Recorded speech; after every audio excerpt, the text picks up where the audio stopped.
السلام عليكم ورحمة الله. أشهد أن لا إله إلا الله وحده لا شريك له وأشهد أن محمدا عبده ورسوله أما بعد فأعوذ بالله من الشيطان الرجيم. بسم الله الرحمن الرحيم. الحمد لله رب العالمين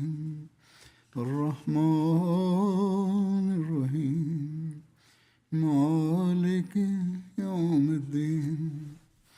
إياك نعبد وإياك نستعين اهدنا الصراط المستقيم صراط الذين أنعمت عليهم غير المغضوب عليهم ولا الضالين. قل لو شاء الله ما تلوته عليكم ولا أدراكم به فقد لبثت فيكم أمرا من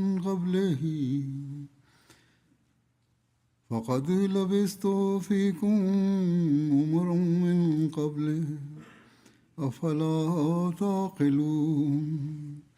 فمن أظلم ممن افترى على الله كذبا وكذب بآياته إنه لا يفلح المجرمون.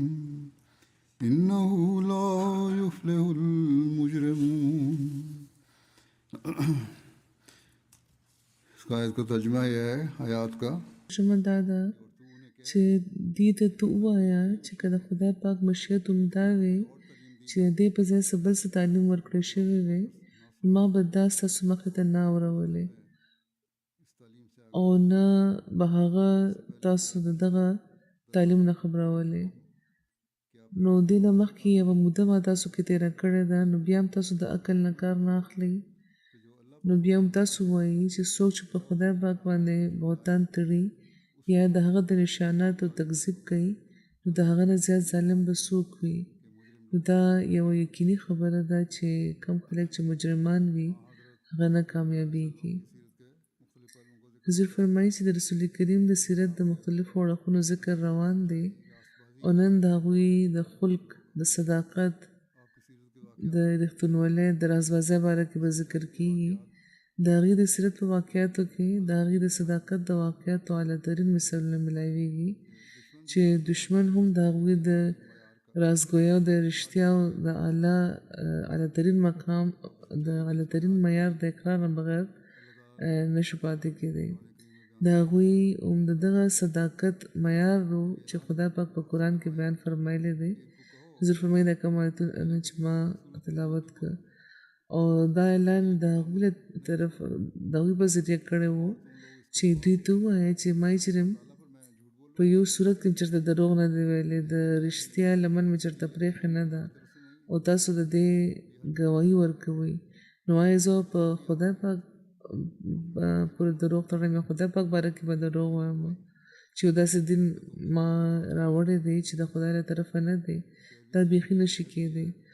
او ورسره هغوی خپلو منونکو ته هم دا تلقین فرمایلی دی چې تاسو چې زما اتباع ته راغلي یئ، زما پسې د روانېدو لوز هم کړی دی، نو د صداقت اعلی معیارونه هم قایم کړئ. نو حضور فرمایي چې نن موږ ټولو ته په دغه حواله د خپل د جاج اخیستو ضرورت دی چې دا د صداقت اعلی معیارونه دي چې زموږ د ژوند په هره لمحه کې د کامیابۍ ضمانت دي، موږ لپاره د تبلیغ لارې پرانیزي. د رسول کریم صلی الله علیه وسلم د پاک ژوند په تذکره کې حضرت مسلم موعود رضی الله تعالی عنہ یو ځای کې لیکلي دي، فرمایلي دي په خطبه کې چې موږ د رسول کریم باره کې ګورو چې د هغوی د هغوی دشمنانو هم اقرار کړی چې هغوی صادق و امین وو او په هغوی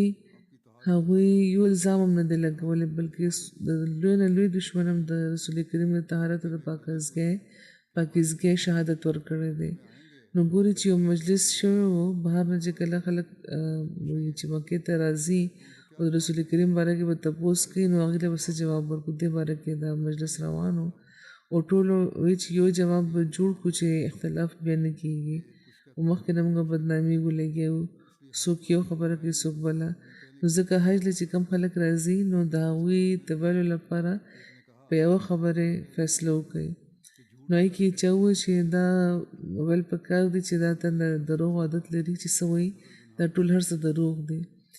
نو چې دا واورېده یو تن نو چې نوم یې نظر بن حارث و هغه ودرېدو او هغه وویل چې دا خبره نه ده کول پکار که دا وایي نو هېڅوک به هم نه مني او خلک به په جواب کې درته وایي چې محمد صلی الله علیه وسلم تاسو کې ځواني تېره کړې ده او هر وخت هغه په تاسو کې د ټولو نه زیات نیکعمله ګڼلی کېدو او د ټولو نه زیات رښتونی ګڼلی کېدو او ټولو نه زیات د امانت پابند و. خو چې د هغه په سر کې سپین ویښته راغله او تاسو له هغه تعلیم راوړو چې کوم هغه راوړی دی یعنې د اسلام تعلیم نو تاسو دا ویل شروع کړو چې هغه دروغجن دی. نو قسم په خدای په دغو حالاتو کې هغه دروغجن نشي کېدی. نو د هغه تن په دغه جواب ټوله خپله غلطي ومنله او د دغه اعتراض پر ځای نورو خبرو باندې هغوی بیا سوچ شروع کړو. څومره رښتیا خبره وه چې هغه تن وړاندې کړې وه. که مخکې چېرته رسول کریم صلی الله علیه وسلم سره هغوی دروغ چېرته منسوب کړی وی نو چا منلی هم شو اوس. خو مخکې چې هغوی ټول عمر هغوی ته صادق وی نو بیا یکدم د دروغو الزام به چا منلی شو چې رښتیا دي ده. همدغه شان هرکل چې کله د ابوسفیان نه د رسول کریم باره کې تپوس کړی و چې هغوی چېرته دروغ ویلی دي نو هغه ورته ویلي چې تر ننه خو یې نه دی ویلی او بیا هغه وی چې د تر ننه چې کوم دا لفظ د امادې لپاره دلته لګولی و چې شک پیدا شي چې کیدای شي چې آینده چېرته دا دروغ ووایي. همدغه شان یو ځل چې رسول کریم صلی الله علیه وسلم چې په غر ختلي وو او خلک رابللي وو مخکې دا واقع بیانه شوې ده او دا اوس د هغوی د صداقت په حواله ده چې کله خلک راغونډ شو نو هغوی ورته وفرمیل چې که زه تاسو ته ووایم چې په فلانی واده کې یو لښکر راغونډ شوی دی چې په تاسو حمله کوونکی دی نو تاسو به دا ومنئ. نو هغوی وویل چې او موږ به ومنو. حالانکې د مکې والاو په بېخبرۍ کې دومره فوج دومره جغد نشو راغونډېدی. نو هغه خلکو د دغه قسمه خبرې چې په ظاهره ناممکنه ښکارېده یعنې کېدلې ناممکنه وو نو هغه هم چې د هغوی د خولې نه په اورېدو د هغې منلو ته تیارېده نو دا ښیي چې د هغوی په صداقت باندې هغوی څومره یقین لرلو چې هغوی دا ناممکنه ګڼل چې رسول کریم چېرته دروغ ویلی شي یا دوکه ورکولی شي. په دغه حواله نور بیانوي چې د رسول کریم صلی الله علیه وسلم هغه کم څیزو چې په مخالفانو باندې اثر کولو په سر کې هغه خلک د قرآن نه متاثره شوي د قرآن تعلیم نه هغوی دومره نه متاثره شوي چې د هغې په تعلیم باندې د عمل کولو په وجه یا د هغې د بیعت کې د راتلو په وجه دا ذریعه جوړه شوې وي بلکې د رسول کریم چې کوم لومبي ژوند و چې کوم هغوی کې تېر کړی و نو د هغوی دیانت د هغوی رازبازي د هغوی همدردي خلکو سره ویثار دې به اثر کولو په هغوی. د هغوی نه مخکې هغوی به خلک د شرک نه منع کول نه ځکه چې د خدای پاک حکم ورته نه و خو هغوی پخپله مشرک نه وو او د هغوی د طور طریقو خوبي وه چې د هغې اثر به کېدو او دا اثر چې کم دی هغې به دننه اثر کولو یعنې خلکو باندې اثر کولو او د هغوی د نیکۍ چې کم کیفیت و د هغوی چې کومه وسوه وه هغې په خلکو باندې بهرحال اثر کولو او د هغې په مقابله کې به هغوی سترګې نه شوی پورته کولی لکه څنګه چې مخکې مو ضرور چې ما واقع بیانه کړې ده ما بیان کړه چې مکې کې چې هغوی په غر ختلي وو خلک یې رابللي وو چې که زه دا درته ووایم چې دې لپاره چې ورته او دا هغې ته یې ویلي چې که زه تاسو ته دا ووایم چې یو لښکر راغونډ شوی دی نو تاسو به ومنئ نو حالانکې دا ممکنه نه وه خو بیا هم خلکو دا وی چې موږ به ومنو ځکه چې هغوی خبر وو چې رسول کریم هېچېرې چېرته څه غلطه خبره نه ده کړې او هغوی هم دا وایي چې موږ هېچېرې ته په دروغو نه لیدلی ته همیشه دیانتداره پاتې شوی وې همیشه ته رښتیا ویلي دي نو ځکه به موږ دا خبره هم ستا ومنو نو په دې هغوی فرمایلي وو چې ښه که دا خبره ده نو بیا زه تاسو ته یو بله رښتیا خبره کوم او هغه دا رښتیا خبره چې خدای یو دی او شرک ډېر بد څیز دی د یو خدای عبادت کوئ او شرک پرېږدئ یعنې تاسو باندې به عذاب راځي دغه خبرې په هغې باندې اثر نه و کړی د رسول کریم ژوند په هغې باندې اثر کړی د هغوی عمل د هغوی صداقت د هغوی رازبازي د هغوی نیکۍ په هغوی باندې اثر کړی و خو چې کله هغوی دا دعوه وړاندې کړه نو دې اثر نه و کړی او هغوی انکار کړی و د دې نو اصل څیز دا دی چې د انسان اسوه داسې پکار ده د هغه عمل داسې پکار دی چې خلک متاثر کولی شي او چې کله دا به وي نو څه نه څه وخت بیا خدای پاک داسې اسباب پیدا کړي چې تبلیغ لارې پرې پرانیستلی شي هماغه خلک چې مخالفان وي بیا هغوی د اسلام غېږې ته راتلل شروع کړي او حقیقي اسلام نه خبرېدل شروع کړي حضرت مسیح موعود علیه السلام فرمایي چې خدای پاک زموږ سید مولا نبی آخر الزمان چې سید المتقین وو هغه د انواع اقسام تاییداتو نه مظفر او منصور کړی وو په سر کې حضرت موسی او د حضرت عیسی علیه السلام په شان د هجرت د هغې نصیب ته راغلی وو همهغه هجرت د فتح او د نصرت اسباب لرل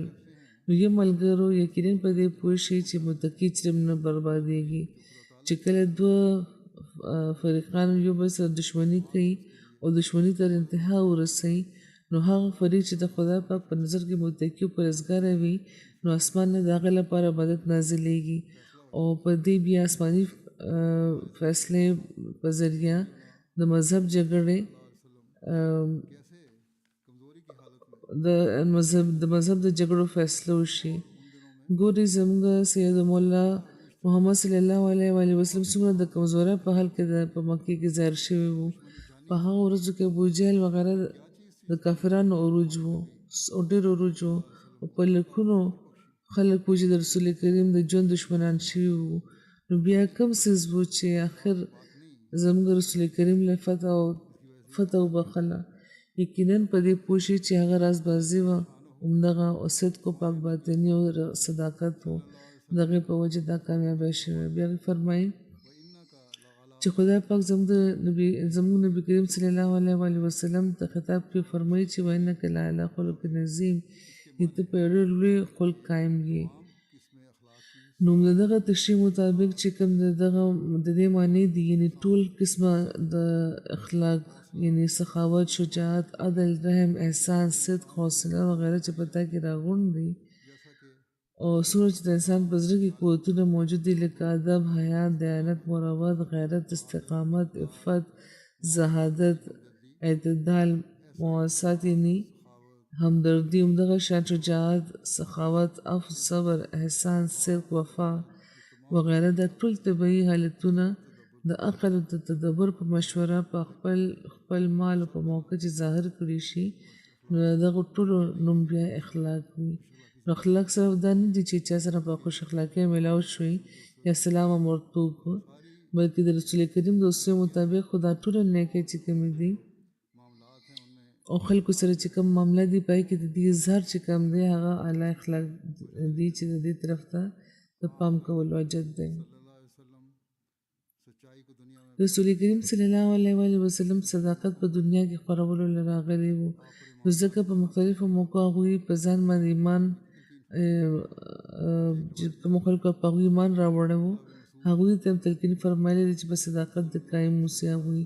یو روایت کې راځي چې حضرت عبدالله بن مسعود بیانول چې رسول کریم فرمایل چې په تاسو باندې رښتیا صداقت فرض دی ځکه چې رښتیا د نیکۍ طرف ته انسان بوزي او نیکي انسان جنت ته بوزي او څوک چې مسلسل رښتیا وایي او د رښتیا په جستجو کې وي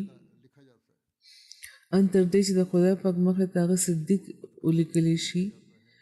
نو تاسو ځکه د دروغو نه ځان ساتئ ځکه چې دروغ د بدکارۍ طرف ته انسان بوزي او بدکاري د اور طرف ته انسان بوزي او یو تن دروغ وایي او د دروغو جستجو کوي تر دې چې د خدای پاک په نظر کې هغه دروغجن کذاب ولیکلی شي او چې کله کذاب ولیکلی شي نو بیا هغه د اور طرف ته ځي نو دا ډېر د ویرې مقام دی د حضرت عبدالله د روایت دی او هغه د روایت د نبی کریم صلی الله علیه وسلم تک رسي چې رسول کریم فرمایل چې بېشکه دروغ په یو حال کې صحیح نه دی نه په سنجیدګۍ کې نه په ټوکه کې ځینې خلک په ټوکه کې وایي چې موږ ټوکې کولې دروغ هم ویلي دا ټوکه وه دا ټوکه جایز نه ده او نه دا چې یو تن خپل ماشوم سره د صله وضو کې بیا د هغه پوره نه کړي یقینا رښتیا د نیکۍ طرف ته راهنمایي کوي او نیکي د جنت طرف ته انسان بوزي او بېشکه دروغ د بدۍ طرف ته انسان بوزي او بدي د اور یعنې د جهنم طرف ته انسان بوزي د رښتوني تن باره کې دا ویل کېږي چې هغه رښتیا وایي او نیکي یې کړې ده او د دروغجن باره کې ویل کېږي چې هغه دروغ وایي او هغه بدي وکړه علامه رازي د سورة توبه د آیت په تشریح کې وایي د 119 آیت چې کوم دی چې یا ایها الذین آمنوا اتقوا الله وکونوا مع الصادقین چې یا هغه خلک چې ایمان هم راوړی دی د خدای پاک تقوا خپله کوي او صادقانو سره شي د دې په تشریح کې علامه رازي وایي چې یو تن نبي کریم صلی الله علیه وسلم له راغلو ورته وایي چې یا رسول الله صلی الله علیه وسلم زه یو داسې تن یم چې دا غواړي چې د خپل بدو کارونو نه واوړي خو شراب زنا غلا دروغ زما ډېر خوښ دي او دا عادتونه دي چې ما کې ډېر زیات موجود دي او خلک دا وایي چې تاسو دا څیزونه حرام ګرځولي دي نو ما ایمان خو راوړی دی او ایمان راوړل غواړم خو تاسو دا وایي چې دا څیزونه حرام دي او دا په ما کې ډېر زیات دي او زه توان نه لرم چې دا هر څه پرېږدم نو که تاسو صرف په یو قناعت کوئ نو یو خبره ماته ووایي چې زه که دا کار پرېږدم نو په تاسو به بیا ایمان راوړم نو هغوی وایي ټیک ده رسول کریم ورته وفرمیل چې ټیک ده دروغ بیا پرېږده نو هغه دا لوز وکړو او بیا مسلمان شو چې کله د رسول کریم نه لاړو نو د هغه ته شراب وړاندې کړی شو نو هغه وایي چې اوس دا څکمه او بیا رسول کریم که ما نه تپوس وکړو ما ورته دروغ ووایي نو زه به د بدعهدۍ مرتکب شم او که رښتیا ووایم نو په ما به حد لګولی کېږي نو په دې هغه پرېښوده شراب یې پرېښوده بیا زنا چې ورته وړاندې کړی شو نو هغه په ذهن کې بیا د هر څه راغله او هغه دام پرېښوده او دغه شان غلا هم پرېښوده او بیا رسول کریم له هغه راغله ورته وایي چې تاسو چې راسره څومره ښه وو تاسو زه د دروغو نه منې کړم نو د باقي ټولو ګناهونو ورونه ما لپاره بند شو او دغه شان هغه بیا د هرې بدۍ نه توبه وکړه د حضرت ابوبکر د اسلام قبلولو باره کې لیکلي دي ام المؤمنین حضرت ام سلمه بیانوي چې حضرت ابوبکر صدیق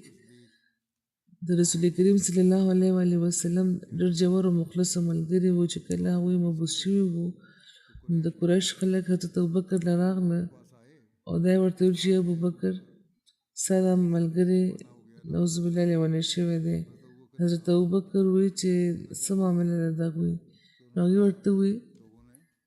چې هغه په مسجد حرام کې خلکو ته د خلک د توحید طرف ته یعنې د یو خدای طرف ته رابلي او دا وایي چې هغه نبي دی نو حضرت ابوبکر تپوس کړي دا خبره هغه کړې ده نو خلکو وایي چې او یو دا خبره هغه په مسجد حرام کې کوي لګیا ده نو حضرت ابوبکر رضی الله تعالی عنه د نبي کریم طرف ته ورغله صلی الله علیه وسلم د هغوی په دروازه وډبوله هغوی بهر راوبللو چې کله هغوی راغلل مخې ته نو حضرت ابوبکر ورته وویل چې یا ابوالقاسم ستاسو باره کې دا څه خبره تر ما را رسېدلې ده؟ نو رسول کریم ورته وفرمیل چې ابوبکر څه خبره در رسېدلې ده زما باره کې؟ حضرت ابوبکر وویل چې تاسو ما ته دا خبر را رسېدلې ده چې تاسو د خدای پاک د توحید طرف ته رابلئ او دا وایي چې تاسو د خدای رسول یې. نو رسول کریم فرمایل چې او ابوبکر یقینا زما رب عزوجل زه بشیر او نذیر جوړ کړی یم او د ابراهیم دعا زه جوړ کړی یم او زه د ټولو انسانانو طرف ته مبعوث کړی شوی یم. حضرت ابوبکر د رسول کریم ته وایي چې قسم په خدای ما اجرم تاسو په دروغو نه لیدلی او تاسو یقینا د امانت عظمت صله رحمي او د ښو افعالو په وجه د نبوت زیات حقدار یې. خپل لاس را مخکې کړي چې زه ستاسو بیعت وکړم. نو بیا رسول کریم خپل لاس ور مخکې کړو او حضرت ابوبکر د هغوی بیعت وکړو او د هغوی تصدیق یې وکړو، اقرار یې وکړو چې تاسو چې سم راوستي دي هغه حق دی. نو قسم په خدای حضرت ابوبکر رضی الله تعالی عنہ هېڅ توقف او تردد نه و کړی چې کله رسول کریم هغوی د اسلام طرف ته رابللي وو. حضرت مسیح موعود علیه السلام دې باره کې فرمایي چې کله رسول کریم صلی الله علیه وسلم د نبوت اظهار فرمایلی وو نو حضرت ابوبکر صدیق رضی الله تعالی عنہ هغه وخت شام ته تللی وو، د شام طرف ته. او چې کله هغوی واپس راتله لا په لاره کې وو نو یو تن هغوی ته میلاو شو نو هغوی ته د مکې حالات تپوس وکړو چې څه تازه خبر راته واوروه. دا د قاعدې خبره چې کله انسان د سفر نه واپس راځي نو که څوک د خپل د وطن ورته میلاو شي نو د هغه نه د بیا د وطن حالات باره کې تپوس کوي. نو هغه ورته وویل چې نوې خبره دا ده چې ستا ملګري محمد صلی الله علیه وسلم د پیغمبرۍ دعوه کړې ده. نو هغوی چې څنګه دا واورېده نو هغوی وویل چې که هغه دا دعوه کړې ده نو بیا بېشکه چې هغه رښتونی دی. دې نه معلومیږي چې حضرت ابوبکر په هغوی باندې څومره حسن ظن لرلو یعنې په رسول کریم او د معجزې جد ته ورته نه و. حقیقت دا دی چې معجزه هغه تن غواړي چې د حالاتو نه خبر نه او چېرته چې غیریت وي او د صلې نه پس هغه دا وایي خو چې څوک چې اډو انکار نه کوي نو بیا هغه ته د معجزې څه حاجت دی. نو حضرت ابوبکر صدیق الله په لاره کې وو او دا چې واورېده نو ایمان یې راوړو. او چې کله مکې ته ورسېدو نو رسول کریم په خدمت کې حاضر شو. تپوس یې ترې وکړه چې آیا تاسو د نبوت دعوه کړې ده؟ او چې کله رسول کریم ورته وویل چې او دا خبره رښتیا ده نو په دې حضرت ابوبکر ورته وویل چې تاسو ګواه اوسئ چې زه ستاسو لومړی صادق یم. بیا یو بل ځای کې هغې فرمایي په دغه رنګ کې باندې فرمایلي دي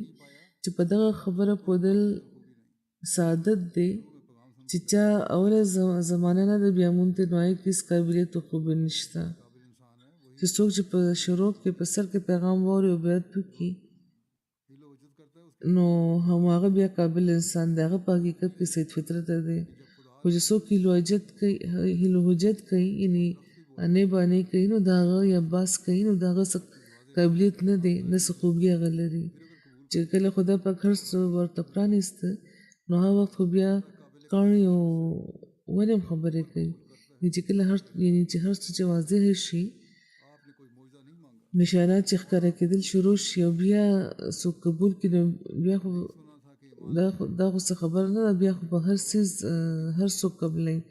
زیات د قدر قابل هغه تن دی چې لومړی قبلوي لکه څنګه چې حضرت ابوبکر قبول کړی و. څه معجزه یې نه وه غوښتې، د هغې د خولې نه اورېدلي هم نه وو او ایمان یې راوړه. هدایه هم نه وه اورېدلې د هغې د خولې نه په خپل او ایمان یې راوړی و. دا لیکلي چې حضرت ابوبکر خپل د تجارت لپاره تللي وو. دا ټوله واقعه بیانه شوې ده. بیا چې په لاره کې یو تن میلاو شو هغه ورته ووایي د هغې نه چې دې خبر تپوس وکړو چې څه تازه خبرونه دي نو هغوی ورته د هغې د ملګري د دعوې باره کې ووایي. نو حضرت ابوبکر چې واورېده دا وایي چې که دا د نبوت دعوه هغه کوي نو دا د رښتیاو دعوه ده. هغوی فرمایي چې په غور وګوري چې حضرت ابوبکر هغه سره نشان یا معجزه نه وه غوښتې بلکې اورېدو سره ایمان راوړی و او دعوه په خپله هغوی د رسول کریم د خولې نه اورېدلې هم نه وه بلکې د یو بل تن د خولې نه اورېدلې او فوراً یې منلې وه. دا څومره زبردست ایمان دی. او روایت کې هم د رسول کریم په نام یعنی روایت هم د بل چا نه چې د رسول کریم په نوم اورېدو هغې کې وي د دروغ احتمال نشي کېدی یعنې دا روایت چې هغې واورېدو نو دعوی وکړه د دعوې خبره چې هغوی واورېده نو ایمان یې فوراً راوړه ځکه چې خبرو چې رسول کریم دروغ نشي ویلی نو ګورې حضرت ابوبکر څه نشان نه غوښتی همدغه وجه وه چې د هغې نامه بیا صدیق وه د رښتیاو نه ډک صرف د هغوی مخ هغې لیدلی وو او پوه چې دا دروغجن نه دی نو د صادقانو پیژندنه او د هغې منل څه ګران کار نه وي د هغې نشانات ښکاره وي حضرت خلیفة المسیح اول دې باره کې بیان فرمایي یو ځای کې چې زه د خدیجې د په شهادت چشم پوشي نشم کولی چې کومه هغوی د رسول کریم د دعوې په سر کې ورکړی وه حضور علیه السلام چې کله د خدا پاک اواز واورېد هغوی په دې پوه شو چې ټوله دنیا به دغه اواز مخالفت کوي نو هغوی او چې کله هغوی فرمایل چې خدیجې ما ته خو د خپل د ژوند ویره پیدا شوې ده نو هغوی ورته وویل چې خوشحاله شئ قسم په خدای پاک به تاسو هېچېرې نه بې عزته کوي حضرت خدیجې وایي چې خلک چې څه د هغوی خوښه ده وایي دی تاسو خوشحاله شئ چې که دا خبره داسې ده خدای پاک به هېچېرې تاسو نه بې عزته کوي ځکه چې تاسو همیشه صله رحمي کوئ رښتیا وایئ او هر تن چې په تکلیف کې وي د هغه تکلیف په خپله زغمئ او مفلس له ورکوئ هر څه او مېلمستیا کوئ او په ښو کارونو کې وخت په وخت مدد هم کوئ غور وکړئ حضرت المسیح فرمایي چې غور وکړئ چې 55 کاله د هغوی د اهلیې د هغوی د بیبي عمر او د هغوی په یو ښار کې و یو قام نه و او 15 کالو راڅه د هغوی په نکاح کې وه هغې دا ګواه ورکوي او د خدیجې ګواهي په داسې وخت کې وه چې د هغوی سخت غمجن و په اضطراب و دا د غور قابله خبره ده که هغې کې داسې صفتونه نه وو نو د حضرت خدیجې دغه بیان به هغه وخت بیخي د هغې لپاره د تسلیت سبب نه جوړېدی بیا په شعیب ابي طالب کې د محصوره په حال کې چې کله 3 کال و نو رسول کریم د خدای پاک نه په علم خپل تره ابو طالب له خبر ورکړو چې د بنو هاشم سره د بایکاټ چې کومه معاهده په خانه کعبه کې ځوړنده وه د هغې چې کوم ټول عبارت و د خدای پاک د ذکر نه بغیر هغه وینو خوړلی دی او ابو طالب د رسول کریم په خبره باندې داسې یقین لرلو چې هغه مخکې خپل وروڼو ته د هغوی دغه خبره ذکر وکړو چې قسم په خدای محمد صلی الله علیه وسلم ما سره تر ننه دروغ نه دی ویلي او چې کله هغې سره د قریشو سردارانو له ورغله ورته وویل چې زما وراره ما ته دا ویلي دي هغې چې دروغ نه دی ویلي او خدای پاک ستاسو د معاهدې باندې وینه مسلط کړي دي او په هغې کې د خدای پاک د ذکر نه بغیر هر څه هغې وینو خوړلی دی نو که زما وراره رښتیا ووایي نو بیا به تاسو خپل د بایکاټ د فیصلې نه وروسته کېږئ او که هغه دروغجن ثابت شو نو زه به هغه تاسو ته په حواله کړم او چې بیا که هغه غواړئ نو ووژنئ او که غواړئ نو ژوندي وساتئ نو هغوی چې بیخي دا د انصاف خبره ده چې کله بیا هغه معاهده وکتلی شو نو هغه شان و چې رسول کریم څخه فرمایلي وو نو قریش د خپل کام مخې ته شرمنده شو قریش یو ځل خپل یو سردار رتبه نماینده په طور د رسول کریم خدمت ته لېږلي ورته ویل چې که تاسو زموږ معبودانو ته بد رد ولې وایي زموږ چې کوم آباد دي هغه ولې ګمراه ګرځوئ ستاسو چې کوم هم خواهش دی موږ به پوره کړو تاسو د دغه خبرو نه منع شئ رسول کریم په تحمل په خاموشه د هغې خبرې اورېدې او چې کله هر څه ووایي نو هغوی د هم میم صورت چې کوم یو څو آیتونه و د هغې تلاوت یې وکړو او چې کله هغې په دغه آیت ورسېږي چې تاسو د عاد د ثمود په شان عذاب نه وېرومه نو دوه هغې ته ووایي چې اوس بس کوي او هغوی خپل ملګرو له بیا ورغله او قریشو ته ووایي چې زه دا خبر یم چې محمد صلی الله علیه وسلم چې کله څه خبره کوي نو بیخي دروغ نه وایي نو زه ویرېږم چې هغه چېرته په تاسو عذاب را نه شي د ابوجهل ګواهي میلاویږي ورته وی چې ابوجهل نبي کریم صلی الله علیه وسلم ته وایي چې موږ ته دروغجن نه وایو بلکې هغه سیس د دروغ وایو چې کوم ته راوړی دی ستا دین ته د دروغ وایو او روایت کې اخنس بن شریک د بدر په ورځ ابوجهل ته ملاو شوی و هغه وایي چې یا ابوالحکم دلته ما سره استاد دلته زما استاد ترمنځ بل څوک نشته دی چې زموږ خبره اوري ما ته د محمد باره کې رښتیا وایي چې دروغجن دی رښتونی نو ابوجهل ورته په جواب کې وایي چې قسم په خدای محمد صلی الله علیه وسلم یقینا رښتونه دی او هیڅ دروغ نه دی ویلي حضرت مسلمود بیانوي چې یو ځای کې چې آیا محمد رسول الله صلی الله علیه وسلم چې کوم دشمنان و هغوی خپل رسول نو پیژندلی چې دغه انکار کولو نو سره د حیرانتیا خبره ده چې هغوی څلوېښتو کالو پورې محمد رسول الله صلی الله علیه وسلم لیدلی وو د هغوی د اخلاقو د عاداتو هغوی عادتونه هغوی مشاهده کړی وه او د هغوی په عیني شهادتونه هغوی دغه خبره منلې وه چې رسول کریم ډېر راستبازه انسان دی خو چې کله هغه راستباز هغه رښتونی انسان دا ووایي چې زه د خدای پاک له طرفه ستاسو هدایت له مبعوث شوی یم نو د هغه د مخالفت لپاره ټول ودرېده که یو پردي دا خبره کړې وي نو هغه به معذوره ګڼلی کېدی او د هغه باره کې دا خیال کېدی شو چې چونکې هغه محمد صلی الله علیه وسلم لیدلی نه دی نو ځکه هغه ستاسو له طرفه دغه خبره منسوبوي چې هغوی به خدای افترا کړې ده خو د مکې اوسېدونکي چې چا مخې ته د رسول کریم ژوند ټول ژوند د یو کلاو کتاب په شان و هغوی څنګه هغوی مفتري ګرځول شروع کړو دا څنګه ممکنه شوه چې هغوی ته د دروغجن ووایي حالانکې په زړه کې هغوی منل چې دا رښتونی دی ابوجهل هم چې د رسول کریم څومره لوی دشمن و مخکې مې یوه ګواهي میلاویږي خو هغه په یو موقع دا وی د حضرت مسلمود بیان کړي چې موږ تا ته دروغجن نه وایو موږ خو د هغه تعلیم تکذیب کوو چې کم ته وړاندې کوي نو د ابوجهل په شان دشمن او تورباطنه انسان هم د هغه زړه هم د رسول کریم د دروغجن ویلو ته تیار نه و او دروغجن چې به ورته ویل د هغه ضمیر به هغه ملامتولو او د هغه زړه هم په درزېدو شو چې زه څومره کبي حرکت کوم هغه بیا دا باره چې جوړه کړه چې زه خو د محمد صلی الله علیه وسلم تعلیم تکذیب کوم هغوی ته خو د دروغجن نه وایم نو دا خبره عذر ګناه بدتر از ګناه والا خبره ده خو بهرحال دې خبرې اندازه لګولی کېدي چې سخت ترین چې کوم دشمنانو د هغوی په زړونو کې هم د رسول کریم د صداقت او د راستبازۍ په وجه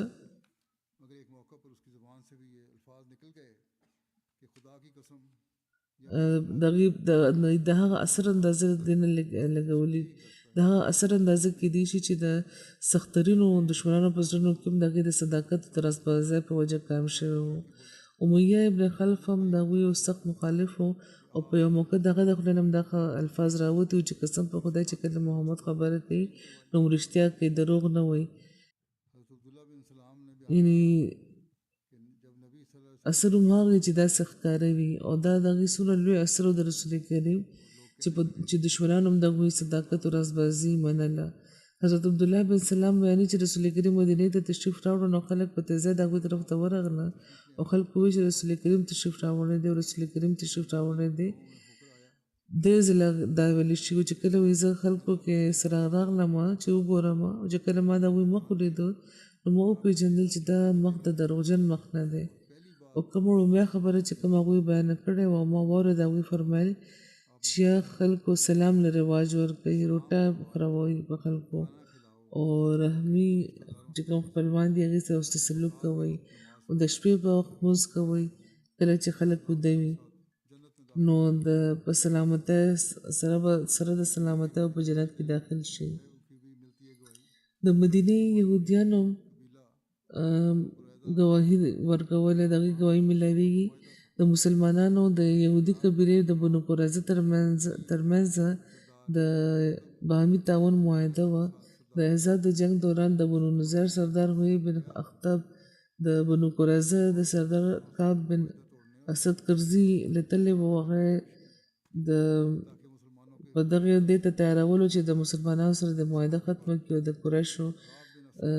امداد لپاره دی تیار شي چې مسلمانانو له شکست ورکړی شي. په دغه موقع کعب بن اسد چې د بنو قریظه سردار او د مسلمانانو دشمن و، هغه وی چې ما محمد سره معاهده کړې ده او زه بیخي دا معاهده نه ختموم، نه ماتوم، او ما د رسول کریم نه د محمد صلی الله علیه وسلم د وفاداري او د صدق د بغیر بل څه نه دي لیدلي. همدغه شان په یو روایت کې عبید بن عمر بیانوي چې هغوی یو تن حضرت کتو چې حضرت ابن عمر ته دا وی چې آیا رسول کریم صلی الله علیه وسلم هغه تاسو نه دي اورېدلي چې هغوی دا فرمایل چې زه ټوکه ضرور کوم خو په هغې کې صرف رښتیا خبره کوم. نو هغوی جواب ورکړو چې آو. بیا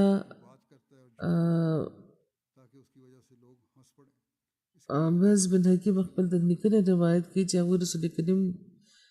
اورېدلي چې هغوی فرمایل چې هلاکت د هغه تن لپاره چې خبره کوي نو دروغ وایي، دې لپاره چې خلک دې وخاندي، نو هغه لپاره هلاکت دی. او هلکه شان د دروغو نه معمولي شان دروغو نه هغوی په سختۍ ونې کړي و، ډېر تنبیه فرمایلی و. او حضرت عبدالله بن عمر روایت کوي چې ما چې کومه خبره هم رسول کریم نه اورېده هغه مې لیکله او هغه مې یاد ساتل غوښته. بیا قریشو زمانې کوم راته وي چې ته هر څیز ولې لیکې چې ته اورې، حالانکې رسول کریم یو بشر دی او رسول کریم په غوسې کې هم کلام کوي، په خوشحالۍ کې. نو بیا زه تحریر نه منع شوم او ما بیا د دغې خبرې ذکر رسول کریم ته وکړ. نو هغوی خپل د ګوتې اشاره د خپل د خولې طرف ته کوه او فرمایل چې ته لیکه، او بیا اشارې د خپل د خولې طرف ته کوه فرمایل چې قسم دې د هغه ذات وي چې زما ژوند د چا په لاس کې دی چې دې نه د حق او د رښتیاو بغیر بل څه نه راوځي، نو څه چې راوځي د خولې نه زما هغه صداقت دی او حق دی، نو ځکه بېشکه لیکه. ډېرې په باریکۍ هغوی د دروغ خلاف نصیحت کولو. مخکې هم ذکر راغلی د دې روایت چې حضرت عبدالله بن عمر بیانوي چې ورځ ما ته زما مور زه رابللی وم او رسول کریم هغه زما کور کې و. زما مور ما ته وایي چې راشه تا له به زه څه درکوم. نو رسول کریم ورته وفرمیل چې ته به دې له څه ورکوې، څه اراده دې کړې ده. نو هغوی ورته عرض وکړو چې زه به دې له کجوره ورکوم. نو رسول کریم هغې ته فرمایلي وو چې که تا دې له څه څیز به نه وی ورکړی نو په تا لپاره به یو دروغ لیکلی شوی وی. نو دا باریکي ده. حضرت مسلمود فرمایي چې د رسول کریم ذاتي مقام خو د رښتیاو باره کې دومره اوچت و چې د هغوی کام د هغوی نوم صدیق ایښی و. بیا خپل په جماعت کې یو خپل جماعت ته یعنې خپلې ډلې ته هم هغوی په صداقت باندې قایمېدو همیشه نصیحت فرمایلو. خپل مقام خو د هغوی و خو چې کوم جماعت و د هغوی یعنې کومه ډله و د هغوی هغې ته به هم تلقین فرمایلو په صداقت باندې قایمېدو. د داسې اعلی درجې د صداقت په مقام باندې د ودرولو کوشش به هغوی فرمایلو چې د هر قسمه دروغ او د شک نه پاک وي. هغوی فرمایي چې رښتیا دي چې نیکي ده او د نیکۍ طرف ته پام ګرځي او نیکي انسان د جنت ورکوي. او د رښتیا او اصل مقام دا دی چې انسان د رښتیا وایي ان تر دې چې د خدای پاک مخې ته د هغه رښتونی وګڼلی شي. یو ځل رسول کریم له یو تن راغلو قیدي چې ډېر زیات مسلمانان یې وژلي وو. حضرت عمر وی چې دا تن واجب القتل دی او هغه بار بار د رسول کریم مخ ته کتل چې یې به اشاره کوي چې دا دې ووژلی شي. چې کله هغه تن پاسه د ولاړو نو حضرت عمر وویل چې یا رسول الله دا خو تن خو واجب القتل و. رسول کریم ورته وفرمیل چې واجب القتل و نو تا ولې ونه وژلو؟ نو ما ورته چې یا رسول الله که تاسو په یوه سترګو اشاره کړې وې نو ما به دا وژلې وې. رسول کریم ورته وفرمیل چې نبي دوکېباز نه وي. داسې څنګه کیدای شي چې زه په خوله خو هغه سره د مینې خبرې کوم او په سترګه د هغې د قتل اشاره مې کړې وې، دا نشي کیدی، دا دوکه ده او داسې معنی نشي کیدی. نو که تاسو یو طرف ته د رسول کریم که یو طرف ته د صداقت او د صافګویم معیارونه قایم کړي وو، داسې معیارونه چې دشمنانو هم اعتراف کولو، نو اعتراف نه بغیر پاتې کیدی نشو. ورسره خپلو منونکو ته هم هغوی د تلقین فرمایلي چې هغوی د صداقت اعلی معیارونه ترلاسه کولو کوشش دې وکړي. نو نن د هر احمدي دا کار دی چې د خپل جاج د وخت چې زموږ د رښتیاو معیار څه دي او کومې کمزورۍ دي هغه به موږ لرې کوو. خدای پاک دې موږ له توفیق راکړي. د حضور فرمایي چې د لمونځ نه پس به یو غایبه جنازه کو چې د شاهده احمد صاحبي جنازه ده د میرزا نصیب احمد صاحب اهلیه وه. تېرو ورځو کې د 91 کال عمر کې وفات شوې ده. ان لله و انا الیه راجعون. دا موسیه وه د حضرت مسیح موعود علیه السلام د نوسی د حضرت مسیح موعود علیه السلام نوسی د حضرت نواب عبدالله خان صاحب او د حضرت صاحبزادي عبدالحفیظ بیګم صاحبې لور وه. د دوی 4 زامن وو او د دې مشري زوی نعمان دا لیکلي چې هر څوک دا وایي چې هغې به ما سره ډېره مینه کوله، ډېر ښه اوس د سلوک د هر ټولو خلکو سره. بیا د کور باره کې وایي چې هر وخت به د دې دا خواهش و چې کور کې د خلک وي، د مېلمستیا دومره شوق و دوی ته. او دوی ته افسوس و چې که ما ته توفیق وي نو زه به کور نور لوی کړم د دې لپاره چې مېلمانه دې راځي او زموږ کمرې دې دغې په کار شي. همدغه شان د هغوی کشري زوی رضوان لیکلي چې هغوی ډېره خوبۍ لرلې، مالداره و که غریب و، که لوی و که لوی وي که مشر وي که کشر وي، ټولو پیغامونه را روان دي. او خلکو د هغوی په وفات باندې دا وایي چې څنګه د هغوی د ټولو له مینه ورکوله او ذاتي تعلق یې قایم کړی و او بې سخته طبیعت و مینه ناکه و، د ټولو په زړونو کې کور جوړ کړی و. په خاص طور داسې خلک چې په څه پریشانۍ په مصیبت کې وو نو د هغې به ډېر خیال ساتلو. د کمزورو سره به همیشه ولاړه وه، ماشومانو ته به همیشه تلقین کولو چې همیشه د کمزورو مرسته کوئ. قوت ارادي او همت پکې ډېر و. حضور فرمایي دا خو ما هم لیدلي وو ماشاءالله ډېر همت او قوت دوی لرلو د ارادې. د دوی خور فوزیه شمیم صاحبه د لجنا صدر هم پاتې شوې ده او نن سبا هم په لاهور کې نن سبا هم ده. شاید هغوی وي چې که یو څو الفاظو کې بیان کړم نو دا به ووایم چې د قربانۍ د صبر د همت او د محبت مرقه وه. د دوی انګور ده امت الوکیل هغه وایي چې د میلمستیا وصف د دوی ډېر نمایانه و. دا د دوی ټولو ماشومان هم لیکلي دي او خلکو هم. او تکلف نه به بیخي عاري و د هغوی د میلمستیا طریقه چې کوم هغه به تکلف نه عاري وه. آخري عمر کې دی پرېوتي وو،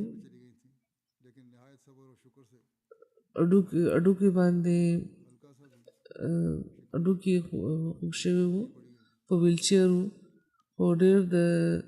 صبر او په شکر دوی دا بیماري تېره کړې وه. لږه ګیله هم چېرته دوی نه وه کړې. د ډېر همت دي وایي چې ډېره همت والا دا مریضه وایي چې موږ تنګ کړي نه وو. د دې نوسیه ختیجه هغه دا وایي چې د میلمستیا په تعلق کې چې ډېره مینه ناکه وه، شفقت کوونکې وه او تېرو څو کالو راځې د قرآن دور په 2-3 میاشتو کې به دوی ختمولو. د غریبانو ډېره همدرده وه او موږ ته به هم دا نصیحت کولو چې د غریبانو لپاره دعا کوو. د دې خورزه ده دلته اوسېږي، د خورزې لور ده نیها. هغه دا وایي چې ډېر مثبت سوچ لرلو، د ژوند د هرې لحظې قدر به کولو. کور کې به چې کوم نوکرانو کار کولو د هغې به هم ډېر خیال ساتلو، داسې لکه چې خپلوان دي. وایي بهرحال ما حضور فرمایي ما هم دا خبره دې کې لیدلې ده او عموما دا خبره ودې کې چې مثبت سوچ به یې لرلو او ځان به یې ساتلو د منفي خبرو نه یا داسې خبرو نه چې جذباتو ته په تکلیف رسي. د خلکو د جذباتو به ډېر خیال ساتلو. دوی وایي چې د دوی یوه کارکوونکې وه، د هغې رخصتي وه، واده یې کېدو نو دوی ډېر خفه وو، لکه څنګه چې د لوڼو په رخصتۍ خلک خفه وي چې د دې په تلو به کور بې رونقه شي. ځینې وخت خلکو داسې نیکۍ وي چې عموما پټې وي او بیا چا سره چې هغې کړې وي نو د هغې نه د هغې پته چلېږي. نو دا